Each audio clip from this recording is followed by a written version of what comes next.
I'm gonna be honest, I'm really happy, but I'm also really, really pissed at the same time. Kind of like an even mix of both. So you know how at the beginning of my Watch Dogs Legion playthrough, I mentioned that I put myself on a back order list for one of them fancy new RTX 3070s, and I was like, you know, maybe I should save part of my playthrough until I got it. And it seemed like I was never gonna freaking get it. Well, I got it yesterday, the day after I finished my playthrough of Watch Dogs Legion Bloodline. If I had literally just waited one more day to finish off my Bloodline playthrough, we would have had like the ending of the story with this new card in hand. So, I went on the back order list for this thing at the beginning of October last year, and there were complications after, you know, the specific one I was on a back order list for was discontinued, and they had to put me onto a new one, and yada yada, so there were like some complications with things. But like, you know, I literally, look at this, we got realistic reflections now, isn't that crazy? The most that my old card could do, which it's literally, I literally have it over here, is the thing. I'm planning on putting this into my other PC that's like not really doing anything over there. Like I was mentioning this many times during the Watch Dogs Legion playthrough. The plan is, now that the new card is in there, I take the old card right here and shove it into my other PC, and in case I ever want to do dual PC shenanigans in the future, then I can freaking do that. But anyway, so I was on this back order list for 10 months, and literally the day after I finished my playthrough of Bloodline, and therefore like the last time I guess we're doing story content, like main story content on this playthrough, literally the day after I get a phone call from Memory Express. Oh, by the way, your card's in. Yeah, it arrived. So the way this went before, when I was streaming this game, it's like I could stream it and like play it in like a reasonable kind of way, but it wasn't exactly the best, you know. I had the settings on low, and they were either on low or medium all of the time. Now freaking everything is maxed out except for shadows, which are like 1 away from max, and it still seems to handle it pretty much fine with ultra shadows as well, going past the VRAM usage, but like, you know, it gets like very, very slightly choppy. So I was like, I'll just keep the consistency. So you know, there's that. Like, I haven't done anything with extra details. I don't even know what the heck. CPU load major. Do we want to try extra details? Doesn't really make that much of a difference. I don't know if I noticed that much of a difference. I guess that's the one thing that could be done. Like, I'm so not used to seeing reflections like this. It's very fascinating because, you know, in my game design classes, in my computing science class in high school is when we were first introduced to ray tracing and introduced the idea, when it was still like a new thing. It's not like you could get it in like any consoles at that point or anything like that, but it was like a new thing that was unveiled. So since we were in the computing science area in that class, our teacher was showing these first kind of discussions of ray tracing to us, and we thought that it was really fascinating because it's like graphics technology has gotten to the point where it's like it's not really gonna get much better in terms of like, you know, the amount of pixels on the screen and whatnot, because the human eye itself can only be so good. So how do you improve things from there, apart from like improving the models and whatnot? Of course, improving your models and textures for things is always going to make an improvement. And where they went for that was with reflections and ray tracing, because in video games, when you're looking at something, it's loaded. But if you're not looking at something that, wow, we just saw a car go by we weren't even looking at. My goodness, speaking about that kind of thing, when you're not looking at something, it's not going to be loaded. So that's usually not that big of a deal, because it's like if you're not looking at it, it's not loaded, and then who cares? Who cares about it? But, you know, that means that there's some stuff slightly glitching out over there because Ubisoft games, I guess. But if you're not looking at something, then that also means that it can't be accurately reflected in, say, windows, mirrors, puddles, or water in general, or anything like that. Because how is it going to accurately reflect something that isn't currently loaded? So ray tracing is essentially like the next step in the technology that, you know, kind of plays around that. That's so cool. That, you know, will essentially be like, okay, this is what's supposed to be loaded there. And I remember, like, it's something that we've discussed within like that class when I was in high school, and now through several years of university. It's something that we discuss in my computing science courses in university. And it's fascinating that this is something that's talked about in like the courses that I'm taking in computing science on my way to my certificate in game design. And now it's like I finally have the technology to freaking see it firsthand myself. After hearing about it in my classes for so long, I now have the technology. Like if we go ahead and turn off ray tracing reflections, and we turn it off completely, and then it's just like, it still reflects some, interestingly enough. Interestingly enough, that still reflects some things, but it's gonna be mostly what's like in your vision and whatnot. I'm surprised that this still reflects things behind me. I'm honestly surprised. But if we go ahead and go into the setting, freaking video, and turn that all the way up, where is it? Yeah, go ahead and switch that to ultra, and then all of a sudden you have this. It's fascinating. The technology is fascinating to me. It just completely fascinates me. I've always been fascinated by technology ever since I was a freaking kiddo. I had my first desktop when I was 2 years old, and I started playing Roller Coaster Tycoon, the first game, and it completely enamored me. I was like, whoa, how do computers work? How does technology work? And it seemed like the coolest, craziest thing. And, you know, it kind of started this fascination with technology that I keep until this day. That has gotten me down my current path of, you know, studying computing science and game design in university, those being like the things I'm working towards. So it's fascinating to see technology advancing and whatnot, and being so freaking crazy. Being so crazy, you know? I wonder if with like the preset reflections, or with the reflections for things when ray tracing is off, if that's just like preset, this is what's gonna reflect, like if it wouldn't reflect if a car went by behind. I wonder. This seems like the kind of thing that I would do a bunch of testing of off camera, just because the technology fascinates me. Can I yoink this? Yoink, thank you for that 68 ETO. But I've always been fascinated with technology, and it's cool hearing about this kind of technology over the past several years, and now I'm finally at a point where it's like I get to try it out myself and whatnot. So part of me is really hyped that after 10 months of waiting, I finally have this card, and this is what we're gonna be streaming like PC games at from now on for those that can do this kind of thing. But the other part of me is sad because I literally received it the day after I finished my playthrough of this. Like, it's like the universe just wanted to spite me. The universe was just like, oh yeah, that Harmonia guy, that's like, man, he hopes that he can do part of his Watch Dogs Legion playthrough at least with that new card instead of doing the whole thing, like, without it. Let's just give it to him, like, the day after his main playthrough is done. So it's like, we still get to showcase it with Legion, because I said that I was gonna come back to Bloodline and still do some side missions and stuff, because I was having fun with it. But, like, our story stuff is done! Like, what the hell? Freaking unbelievable. The universe is literally out to get me. But it is honestly really fascinating. The way that we had it before, as I was mentioning, was my old card could hit about... We started out doing Bloodline on low settings, generally, and then, like, towards the end, or towards about the second half, we switched it to medium, because it could still handle that, but some of the cutscene frame rate was, oof, not very good with that. And that's what we ended off the playthrough with, was, like, medium settings, which still looked, like, very nice and whatnot. It was still a very pretty game. It's just some of the daylighting looked a little bit off and whatnot, and, well... Literally, the day after finishing Bloodline, I got the thing. What the? Oh, I thought this guy was like levitating a weird briefcase or something like that. But yeah, so I have done a test stream. Sure, let's do Sparks to Fly. Sparks Fly. I did a test stream on my alternate stream account, on my alternate Twitch account earlier today, and like, it seemed like it was working pretty alrighty. I'm encoding with NVENC now rather than X264. In OBS, X264 means that you encode the stream using your CPU. NVENC means that you encode the stream using your GPU.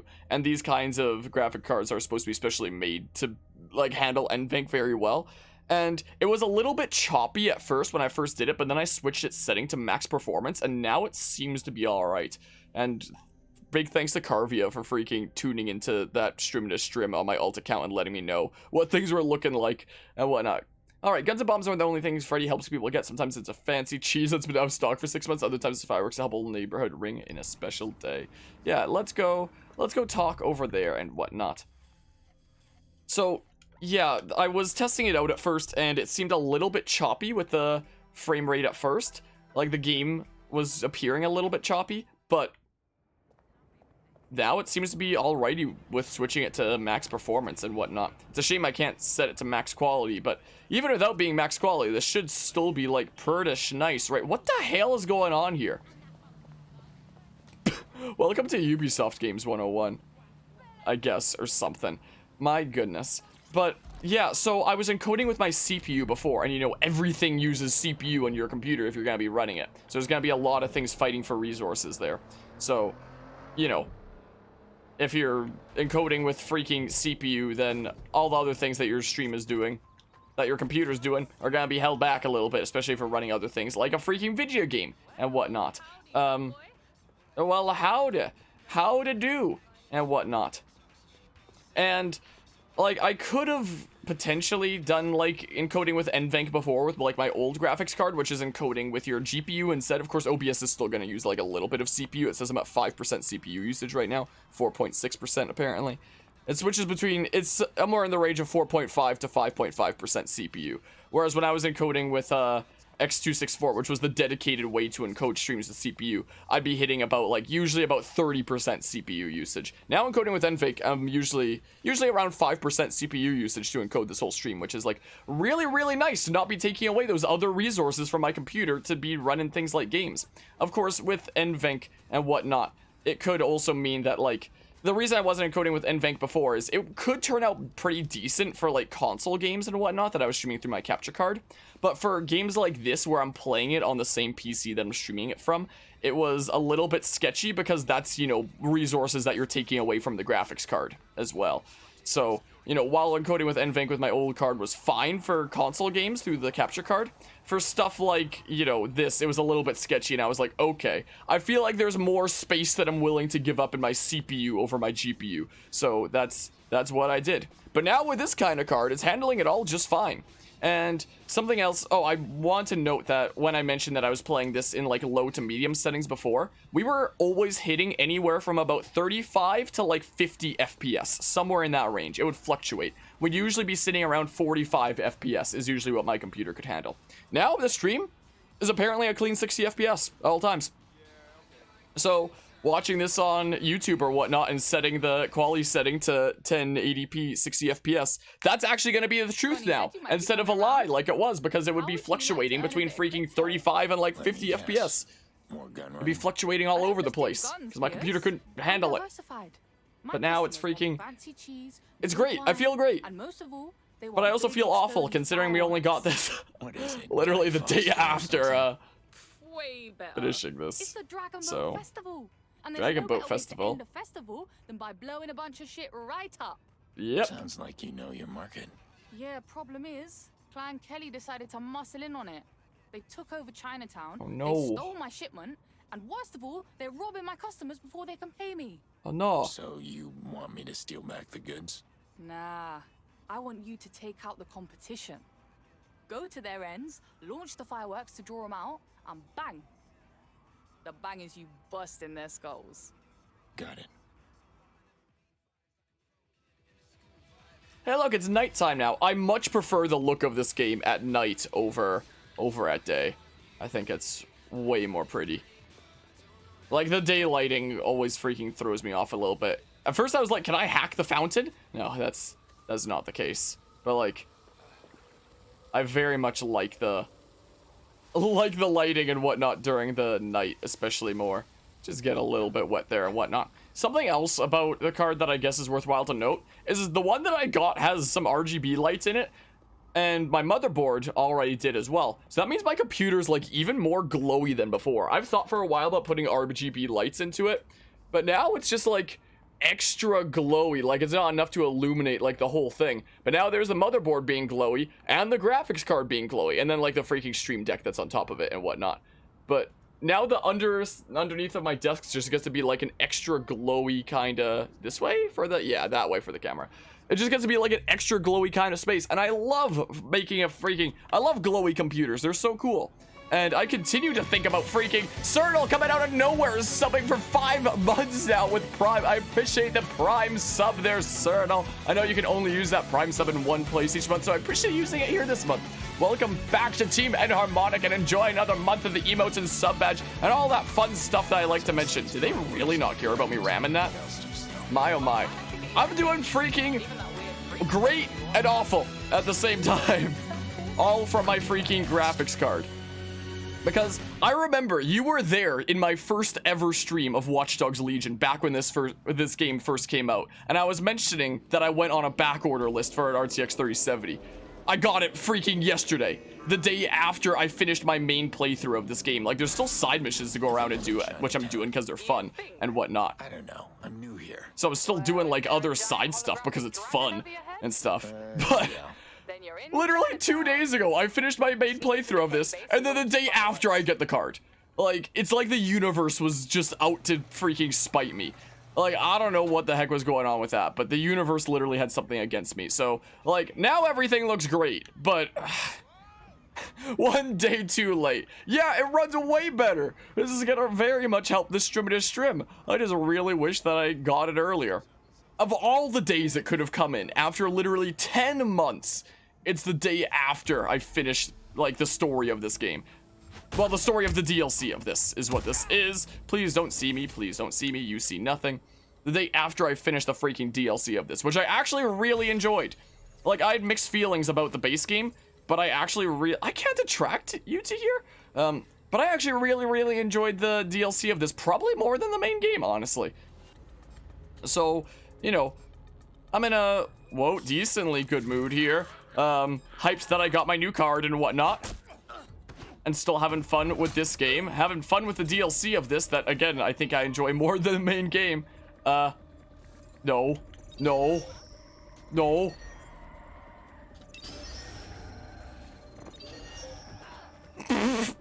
Where did you come from? Well, might pick this up down the road. Been playing some Final Fantasy 14 again. Yeah, the last time that I, played this game, and after I finished off the DLC, when I gave my kind of full review of this, when it came to the main game, the short version of my review is essentially, I felt like this game tried to do like too much of everything, and in doing so kind of lost its focus on like the main kind of parts of it, with the main game that is. Like, Really the best way to what draw I Kelly's compared this to was Breath of the Wild, where it felt like both Watch Dogs Legion and Breath of the Wild were games that were built on a foundation of like countless ideas. Games where you have like developers around a table being like, how cool would it be if this was a thing in that game? How cool would it be if we could do that? And those being things implemented into the game. Except in Breath of the Wild, those are all things that are like part of your kit and whatnot. Like, those are all things that Link can do at all times. Like, how cool would it be if Link could surf on his shield? You can do that, and you can do that anywhere. How cool would it be if drawing your bow in midair would put you into slow motion? You can do that in the game, for example. But in Watch Dogs Legion, like, it feels like all the kind of crazy ideas that you really couldn't grab that. All the crazy ideas that were put in are just like, how cool would it be if there was an attribute of this, a character that could do this? And yada yada. And there's all kinds of really cool attributes and whatnot. But the fact is, in the main game, your cast is made up of any person that you can find on the street. So are they going to have qualities you want? Are they not? Who knows? And even if you do want to try out these spicy qualities that they've designed, then you have to switch to that character to do them, and are therefore switching away from this other character that already had these other qualities that you wanted to freaking do. Like, maybe you're playing as the Hitman class and you really like the weapons and the combat role and all that fun stuff, but you want to switch to this person that has, like, I don't know, the tough drunk attribute to do like some better melee damage when drunk because it's funny. Well, you're now giving up all that other stuff temporarily when you switch. I think that the idea of having a diverse cast could be like a really cool idea, but I feel like it just wasn't executed that well. It seems Bloodline could be decent and find the perfect blend. Yeah, like, there are some really cool classes in this game, and like in the Bloodline DLC, which is what this is here, there's just the two main characters. We have the protagonist of the first game, Aiden Pierce, and we have one of the main characters of the second game, Wrench here. And most characters in this game that you find on the street have like maybe one good attribute, and then the rest are just crap. Maybe they'll have two good attributes and the rest are crap, or maybe they have an attribute that holds them back or something like that. Or there are just like characters that you can find that are rare spawns that have nothing but good qualities. If you find like the dedicated classes like Hitman or Spy and stuff like that. But for the most part, most random people are just gonna have like one or two like good things, and the rest of their stuff is gonna be like not so good. And whenever you're playing as somebody that doesn't have a freaking, you know, main weapon as part of their arsenal, they're forced to use like shock weapons that suck, and it feels like you're shooting yourself in the foot by ever using those. But with these two, for example, where these are the only characters in this because this is like what the DLC story was about, all of their stuff is freaking hella good. Like there's Focus, where that's a reference to the first game where you could slow down time by pressing a button here instead after performing a weapon takedown, which is a thing that I guess is built into this. You can aim and start slowing down time. The whole weapon arsenal that he has. System Crash, another reference to the first game where he can just like shut down everything within a radius. Just turn everything off. Everything gets hacked and everything gets turned off. It's great. And his last whole thingamabob is if you press reload at a certain time in the middle of a reload, it gives you a damage buff that you can keep on like stacking and whatnot, and it's pretty darn crazy. Like this is a kit where it's like, whoa, that's a really cool and fun kit. Or take Wrench here, where he can summon a cargo drone to let you fly around, which is always a fun thing. That can also shoot grenades, which is hella fun. He has stun grenades himself with the freaking ninja balls, it's called. And he has this freaking melee hammer that does AoE damage. And hacks like everything within a radius. You slam down the hammer and it just hacks like everything nearby. In addition to a whole bunch of like fun, kind of crazy weapons with wacky names like Captain Boom Boom or Shredder Senpai. My goodness. Yeah, it's really cool freaking stuff. And after playing this DLC, it made me think, what if instead the main game of Watch Dogs Legion, instead of being like you can recruit anybody off the street, instead just had like a handful of characters that you could play. And it was all stuff like this, where it's like they have their own play styles and are like really good and whatnot. Where it's like you're not essentially shooting yourself in the foot by switching away from somebody else. You're just switching to a very different playstyle that's still very good in its own right. Unlike the main game where it feels like, you know, if you want to switch to the person that has this one specific attribute, you're shooting yourself in the foot by taking away these other things. That's personally what I feel like. And something that was very interesting with Watch Dogs 2 is you only had one playable character of Marcus, but the main characters was like a whole cast. In Watch Dogs 1, it was basically just Aiden's the main character along with some supporting characters. But in Watch Dogs 2, you had freaking Marcus, you had Wrench, you had like a few others that were part of the group, and you got to see them all like develop throughout the story and whatnot, even if you only got to play as Marcus. And that made me think, what if for Legion you had a cast that was like Watch Dogs 2, where you had like 4 or 5 people and these are like your main characters, and they're all playable and they all have stuff like this, where, you know, they're all completely different and have completely different play styles, but they're all like very fun in their own right and have like their own unique, very cool kind of stuff. So it makes me feel like with the main game of Watch Dogs Legion, with trying to have like the whole theme of you can play as anybody and, you know, make your dream team of whatever you want, and they're all gonna have these spicy attributes, had potential, but it kind of missed its mark. Like, It's working. it had potential, but it feels like, wait, what the hell? Hey! Big shooter. Who dares? Just abuse the broken auto aim in this game. There we go. Oh, there's the reload timing thing. Do some hacking. I don't know. You're Mr. Hacker Man. Mr. Hacker Man. Another hub. So- Deleting their files, you know, stuff like that. Get their attention. I'm losing track of all these nicknames. So yeah, when it comes to picking up Watch Dogs Legion, I do think it's a fun game, but like, I don't know, in the main game, it's just a little bit of a weird situation with that whole thing. And also because you had a cast that could be like literally anybody, that meant that during the story, you know, every character is just gonna have like insert generic response to anything that happens here, to like everything that ever happens. Access client Kelly servers to erase, will do. Like in Watch Dogs 1, it told a linear story start to finish, so it's like, okay, you can see the story developing and whatnot through like the one kind of main character through this linear story. Watch Dogs 2 switched to an open world adventure where it's like you have main missions all over the map that tell their own like mini stories and whatnot, but it still felt like things were progressing, and it was still fascinating to see these things happen because you had like the cast that you got to know over the course of the game. That, what is going on with that glitchy car over there? You had the same cast throughout the whole game that you got to like get to know and make connections with as the game went on and whatnot. But in this game, there's nothing like that because it's, you know, anybody you can play as throughout the world. that has like no character development at all, considering they could be anybody. So with the whole open world kind of adventure of Legion, it can be fun from time to time, but in the whole story, it just constantly feels like nothing is happening. Because it's all these individual freaking side stories and whatnot, rather than one linear story, combined with characters that don't develop since it can be anybody. Just makes you feel like you could be having a fun time with the gameplay, but, you know, it might not feel like you're actually making progress towards anything meaningful.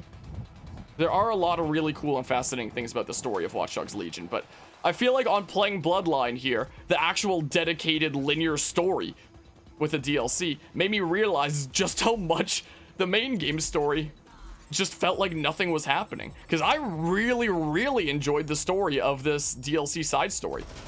Like, definitely more so than the story of the main game, despite this being a DLC side story that's naturally going to be shorter. Like, I actually really liked the way that it portrayed the characters. It actually wrapped up Aiden's story, unlike the first game. It only took 7 years later for them to freaking wrap up his story, I guess. Better late than never. And they actually did it in a really nice way. I quite liked it.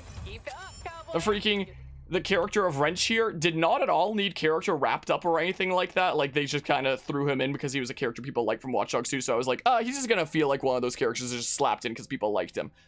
But after experiencing the story of it, I'm really glad I got to experience a story with Wrench as a main character, because he was freaking hilarious. Just non-stop pop culture references left and right in the most hilarious ways. I really, really liked playing as him. Yeah, they might have learned their lessons, but I just feel like, I don't know. There's ups and downs to both open world stories and, you know, linear stories and whatnot. I felt like the linear story of Watch Dogs 1 could have been handled a bit better. Same with the open world story of Watch Dogs 2, but generally they were on like the right track to doing interesting stuff and whatnot. But with Legion trying to do an open world story and, you know, having characters that aren't gonna grow or do anything really throughout the game apart from just be like generic fodder for you to use in your party, it just feels like you're going nowhere. So I feel like Legion would have been better off if the whole you could recruit anybody gimmick was used like specifically for online or something, rather than that was wacky, rather than the main game. Because it's a cool gimmick idea, I just feel like it wasn't executed as well as it could have been, and really held this game back from its full potential. I think being able to recruit anybody could have been like really fun and online, but I feel like I would have enjoyed this game so much more if instead you just had like 4 or 5, these are your 5 main characters and that's it, these are your 4 or 5 main characters, and they all had like their own unique play styles that were like very spicy. Like switching between Wrench and Aiden, for example, is completely different play styles, but both so much fun. Unlike freaking characters that you'll recruit in main game Legion, where it's usually like they'll have one attribute that you want, and you're gonna shoot yourself in the foot in terms of the potential other things that they could have had in those other slots, you know? So, that's my whole opinion there. I'm going to die. Wait, neutralize the smuggler? Whoa, how about you, don't do the things you're trying to do? I should try out some of these new weapons I've gotten. I've been sticking with these ones for a good while. Wait, you wanna maybe not do that there? Like, I'm gradually getting used to this whole reload timing thing. Gradually. Who dares? Are they just gonna keep on spawning? Oh, from that far, it's not gonna do the busted auto aim. Should I adjust the volume any? Or is it good? Dang, I pressed Y too soon, because I'm still not completely used to it. I wasn't paying attention. I just pressed the button to reload in the first place, and I was already reloading because my clip was down. Oh, hi. Hi, you wanna maybe, not? Shoot! Why am I not shooting sometimes? So weird pistol. Do not freaking stay away from me. Stay away. There we go. I'm going to die. I'm playing on hard mode, so I can't take as many hits as I'd normally be able to, but like, yoink, I will take this ammo. So it's you that I gotta neutralize, huh? So we can just freaking smackaroo. Like that. Sweet. Nice. Boop. Oh, I should have done the aim out of it for the slow motion. For the whole focus thing, Bob. But yeah, for those reasons, I honestly feel like I enjoyed this DLC more than I enjoyed the main game. I've definitely still enjoyed the main game, but it just felt lacking in a lot of ways at the same time. It was a weird mixed bag for me. It still made some very fascinating arguments about the world. Had some pretty fascinating things gameplay-wise, and it was still like a good fun time. But it just felt like it was lacking and like it was going nowhere a lot of the time. Whereas the DLC side story actually felt like it had that How many focus damn to it. fireworks did you have in there? And What I can I say? I'm a I wholesaler. really, really, You give really me a enjoyed real this solid DLC. basis, You'll have your award, and I'll make sure Connie I gets don't a know. nice discount too I on don't the know if next there's order. been any Glad you're game doing in the business. past that I've arrange, enjoyed the cowboy. DLC of more than a main game. But this is one of those cases. This might be the only case that there's ever been for me of enjoying DLC more than a main game. Maybe. I don't know. Maybe. But I had fun with it. Anyway, I want to try out some of these other weapons that we have in our arsenal.